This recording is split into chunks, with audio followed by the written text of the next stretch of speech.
Hello and welcome to another episode of Motors for the Masses. Now, if you want a car that has style, presence, speed and luxury, Jaguar was always up there at the top of the list. Oozing Britishness, the Jag was the gentleman's choice. Now, I find myself these days unable to say the word Jag without putting 17 A's in it, thanks to the likes of Jeremy Clarkson. Okay, they had that blip in the 2000s when the X-Type was based on the Mondeo, but we won't go too much into that. However, they were bought out by the Indian Tata Group, formed a unity, shall we say, with Land Rover, and are now built back in Birmingham in England. And today we are here with this. This is the 2016 Jaguar F-Type.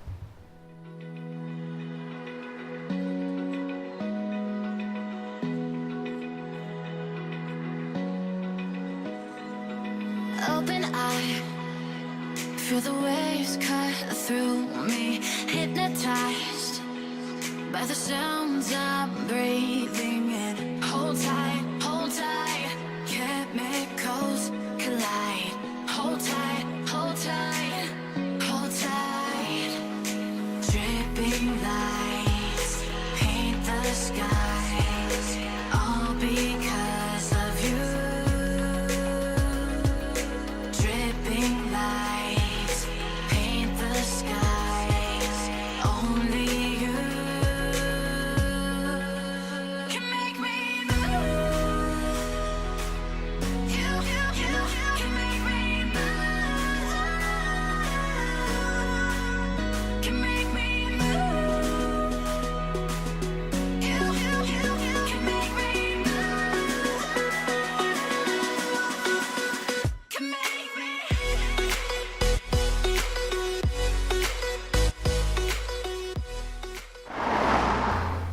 With two body types, the coupe and the convertible, they also came with two engine types. Now, they do a 5-litre V8, but this one is the 3-litre V6.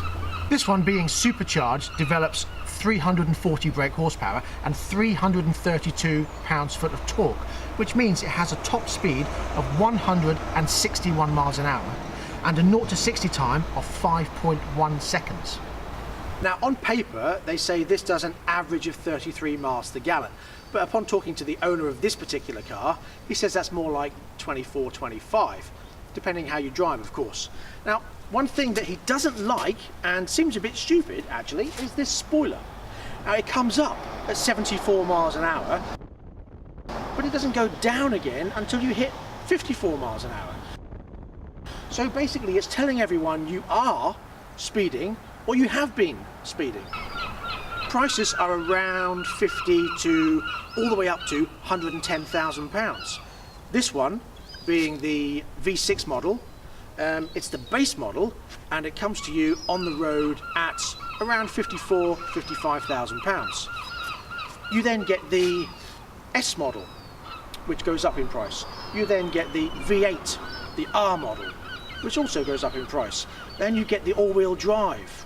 Then you get the SVR. Now, the SVR is the 575 brake horsepower V8 version, but that has a price tag of £110,000. That's a big difference. Okay, so the SVR does have a V8, and it does mean you do 0 to 60 in 3.5 seconds. But is it really worth an extra £60,000 for that? However, one thing that is very impressive is the automatic gearbox in this car.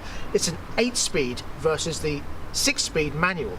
However, it's so good in this car that the 0 to 60 time is 0.4 of a second faster in the automatic than it is in the manual.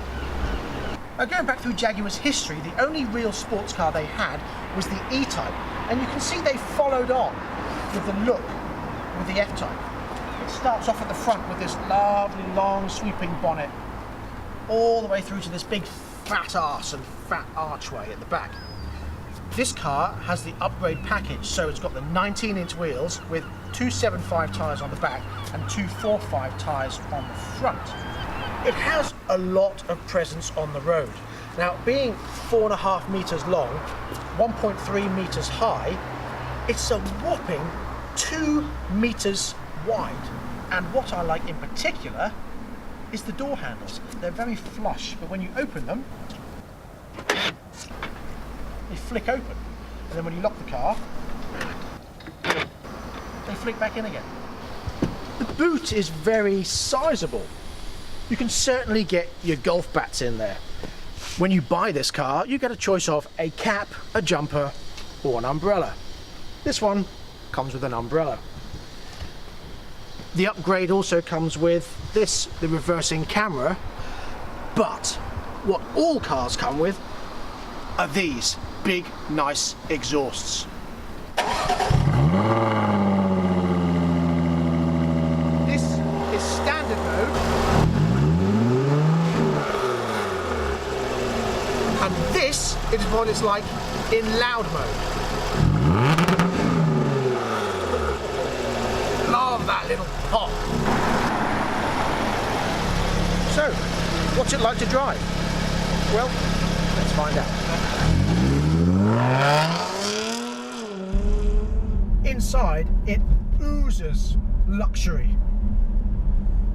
The seats are very comfortable and figure hugging, but not painful figure hugging. The presence on the road is lovely, and you get a great view out of this windscreen. You feel a little bit as though this pillar maybe is a little bit too far in, but it's not intrusive. It's not right in front of your eyes. The steering wheel is soft leather, and you know you're in a place where time and effort has gone into designing and preparing this car. The view out of the windows over that lovely fat arch is a very good view indeed. And as you're driving along, there's no intrusive noises, there's no loud rattles, there's no rattles, there's no bangs, there's no jolting, there's no jittering. It's very smooth on the road and very nice to drive indeed. Now when you first start this car, the steering wheel adjusts to you wherever you set it. And everything is within a good reach. The gear lever is here if you need it. Obviously when you're in automatic mode you don't need it, but when you're in manual mode, the flappy paddle gearbox is obviously right there. Hello. The dashboard has knobs and switches and a nice sort of carbon effect metal work. It's very nice. I can't get over how luxurious it is in here. Bearing in mind it's a sports car, it's a nice, lovely place to be. I'm just speechless really. Jaguar have done a great job. The console has the phone, the media, and this North Drive.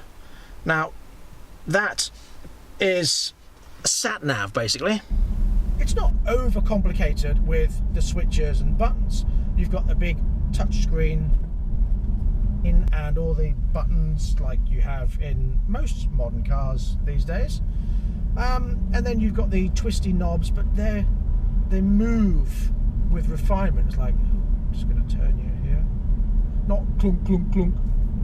You also have the multifunction steering wheel. Again, like many cars have. This one controls the cruise control, the stereo, the phone, the limiter, and then the menu for the trip computer and all the other gubbins you get on here. However, what I don't like about this is when you stop, because that would just bug me, and it's got to go. When you stop the car, it shuts the engine off. Talking to the owner of this particular car, he says that not only does it shut the engine off, but you can't actually use any of the functions without turning the engine on first. Now, when I say that, I mean you can't put the window down. You can't turn the stereo on without the engine being started. Now, that's something Jaguar should look at, I think. One function this does have that I really think is a good idea is valet mode. That means you put in a code, you can set the car not to go over 20 miles an hour, which means you go to the golf club or to the country club, give your car to the valet, he's not going to go off doing donuts all day long. Another really cool feature that I love in this is the vents. Now you push this button here and they slide up, very smooth, very sophisticated. But for now, let's go.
So that brings us to the end of this episode of Motors for the Masses. Thank you very much for watching. Please tune in next time when we'll be back with these.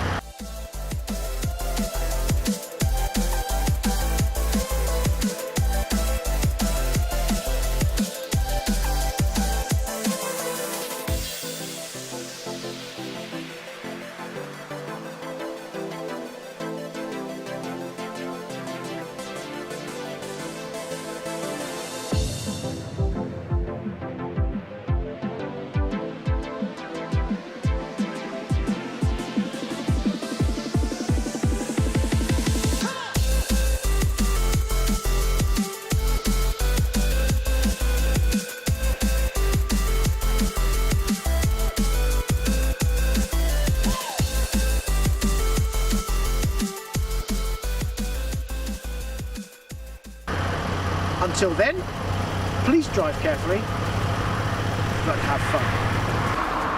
Bye bye.